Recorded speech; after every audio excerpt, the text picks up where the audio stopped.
Willkommen zu dieser technischen Anleitung zum Plancha vertikal 18138.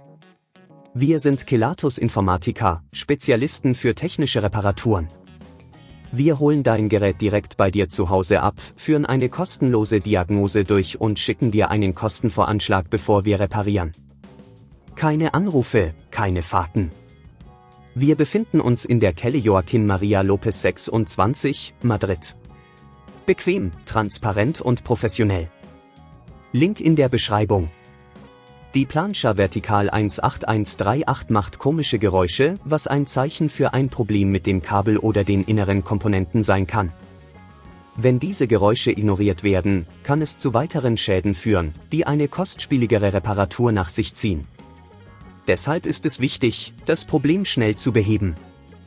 Für diese Reparatur benötigst du einige Werkzeuge und Materialien, einen Kreuzschlitzschraubendreher, einen flachen Schraubendreher, eventuell eine Zange und ein Ersatzkabel. Zuerst öffnen wir das Gerät. Stelle sicher, dass die Plancha vertikal vom Stromnetz getrennt ist. Entferne die Schrauben an der Unterseite des Geräts und benutze den flachen Schraubendreher, um vorsichtig die Abdeckung zu lösen. Achte darauf, dass du die Abdeckung nicht beschädigst. Nun müssen wir den defekten Bestandteil lokalisieren.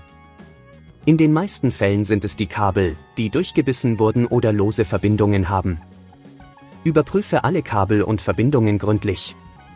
Wenn du den defekten Teil gefunden hast, ziehe die entsprechenden Stecker ab. Um das beschädigte Kabel zu entfernen, musst du eventuell weitere Schrauben lösen, die den Kabelbaum halten. Achte darauf, die Schrauben nicht zu verlieren. Wenn dir das an dieser Stelle zu kompliziert wird, denk daran, dass wir bei Kelatos dein Gerät zu Hause abholen und es dir repariert zurückschicken.